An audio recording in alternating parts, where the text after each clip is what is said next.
మాట్లాడుతున్నప్పుడు మనం ఎలా స్పందించాలి? అంటే ఆమెకు రాజ్యాంగ వ్యతిరేకమైన అప్పుడు ఒక రాజ్యాంగం మీద ప్రమాణం చేసి ఐఏఎస్ అవుతారండి. మంత్రులు, ఎమ్మెల్యేలు అయినట్టుగానే వీళ్ళు కూడా రాజ్యాంగం మీద ప్రమాణం చేసి వస్తారు. మరి రాజ్యాంగానికి వ్యతిరేకంగా మాట్లాడితే ఆమె పోస్ట్ లో ఉండే అర్హత ఆమెకు లేని లేదు. సిఎస్ గారు దీని మీద సీరియస్ యాక్షన్ తీసుకోవాలి. ఇవాళ ఇవాళ ఇప్పుడు డిజేబుల్డ్ అయితే మాత్రం మనుషులు కదా, వాళ్ళకు సమానమైన అవకాశాలు రావద్దా? ఇప్పుడు ఇంక్లూజివ్నెస్ అనేది ప్రియాంబుల్లోనే ఉందండి. భారతదేశం యొక్క రాజ్యాంగము ప్రాథమిక సూత్రం సమానత్వ సాధన.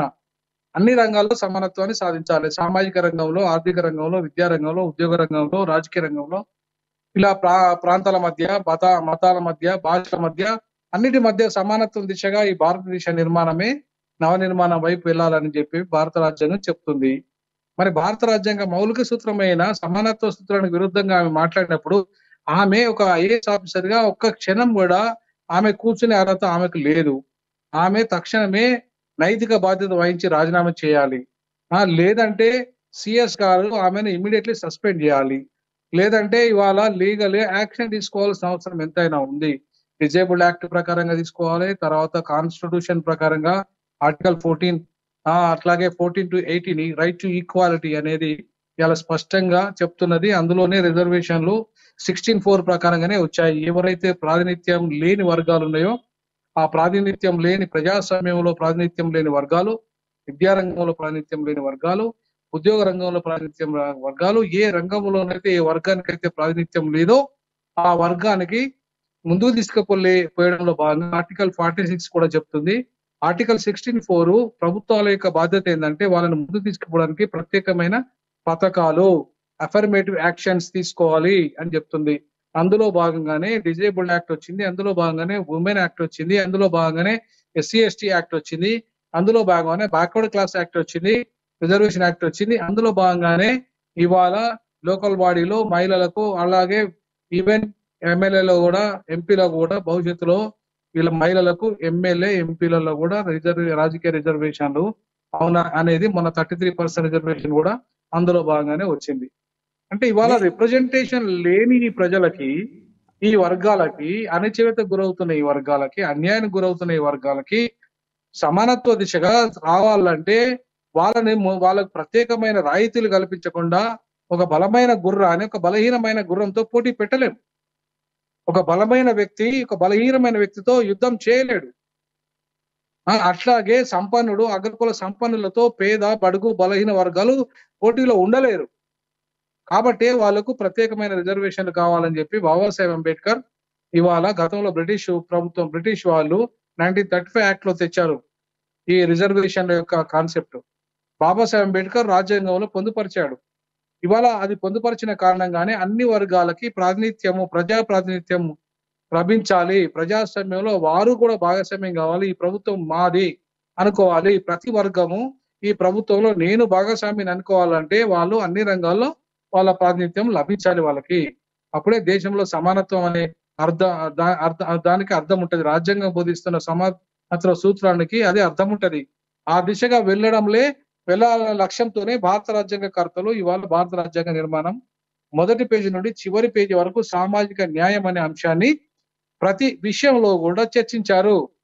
మరి సబర్ వాళ్ళు ఏం చదివిందో, ఎట్లా ఐఏఎస్ అయిందో నాకు తెలియదు కానీ మరి ఆమె కూడా కాపీ కొట్టి అయిందా, లేకపోతే ఇట్లానే చీటింగ్ చేసి అయిందా, ఇంకేమైంది తెలియదు కానీ కామన్ సెన్స్ లేకుండా మాట్లాడే మాటలు ఏవైతే ఉన్నాయో, ఎవరైతే ఏ వర్గాలనైతే నొప్పించే విధంగా, ఎవరైతే పాపం వాళ్ళ యొక్క ఫిజికల్ డిజేబిలిటీకి వాళ్ళు కారకులు కాదు కదండి, జెనెటిక్స్ కారకులు, రకరకాల వ్యాధుల కారణము, రకరకాల వ్యవస్థల కారణము, అంతేగాని వాళ్ళు కారణం కాదు కదా. మరి వాళ్ళు కారణం కాకపోతే వాళ్ళని బాధ్యులు చేయడం ఎక్కడ?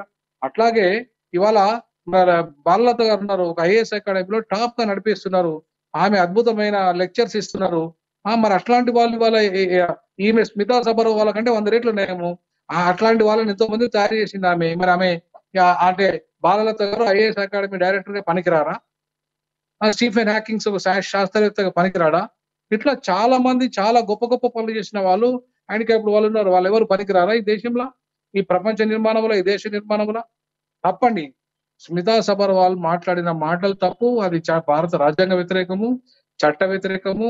ముఖ్యంగా ఈ ఈ డిజేబుల్డ్ పర్సనల్స్ ఏవైతే ఉన్నాయో వాళ్ళ చట్టానికి కూడా అది వ్యతిరేకమే. కాబట్టి ఇమ్మీడియట్లీ సిఎస్ గారు జోక్యం చేసుకోవాలి. ఆమె మీద తక్షణమే చర్య తీసుకోవాలి.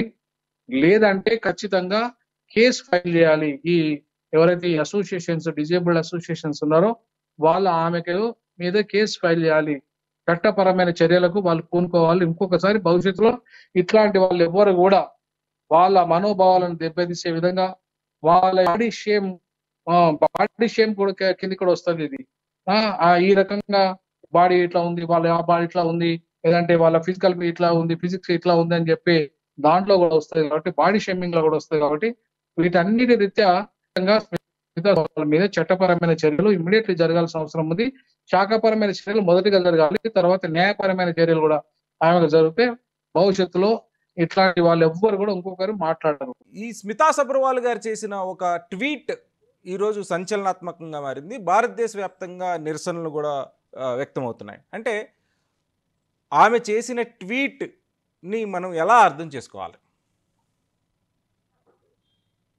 ప్రధానంగా ఒక బాధ్యతాయుతమైన ఆఫీసర్ అయ్యుండి ప్రభుత్వాల్లో పనిచేస్తూ, అంటే ఆమె ఏమీ రిటైర్డ్ పర్సన్ కాదు, తన ఇండివిజువల్ గా తన తన ఆలోచనారహితమైన ధోరణితో మాట్లాడటానికి ఆ ప్రభుత్వంలో పనిచేస్తుంది. ప్రజల ఇచ్చే సొమ్ముని ఆమె జీతంగా తీసుకుంటుంది.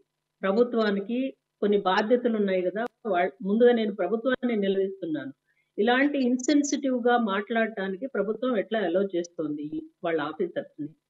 రెండోది, వీళ్ళకి కనీసమైన అవగాహన లేకుండా చట్టాల పట్ల ఎట్లా మనుషుల్ని అమానవీయంగా అవమానకరంగా మాట్లాడగలుగుతున్నారు? ప్రభుత్వమే తరచుగా ఒక చట్టం చేసింది, rights of people with disability act అని ఒక చట్టం చేసింది. ఆ చట్టంలో అనేక మనుషులకి ఉండే వెనుకబాటుతనం ఆలోచనల నుంచి కూడా వాళ్ళని బయటకు లాగి వీళ్ళందరి పట్ల ఫిజికల్లీ డిజేబిలిటీ ఉన్న వాళ్ళని ఇంక్లూడ్ చేసుకోవటం, ఇంక్లూజివ్ గా వాళ్ళని అన్ని ప్రభుత్వేతర వ్యవస్థల్లో వాళ్ళకి భాగస్వామ్యం కల్పిస్తూ, వాళ్ళకి హక్కుల్ని నిలబెడుతూ, వాళ్ళ హక్కులు వాళ్ళకి ఇస్తూ, వాళ్ళని ఉద్యోగాల్లో తీసుకోవాలని కూడా చట్టంలో ఉంది. అలాంటిది ఈ మెంటల్ గా మార్పు రాకుండా, ఆఫీసర్లకి సెన్సిటివిటీ పెరగకుండా, వాళ్ళు ఆ బాధ్యతాయుతమైన పొజిషన్స్ లో ఉండి ఎట్లాగింత ఇన్హ్యూమన్ గా మాట్లాడగలుగుతారు? వాళ్ళ మీద మరి ప్రభుత్వం ఏమైనా చర్య తీసుకుంటుందా లేదా? లేకుండా ఇలాగే వదిలేసి ఇంకా మిగతా ఆఫీసర్స్ కూడా ఇట్లానే మాట్లాడండి అని ఏమన్నా దారి చూపిస్తుందా అని నేను ప్రభుత్వాన్ని ప్రస్తుతం అడగాలనుకుంటున్నాను.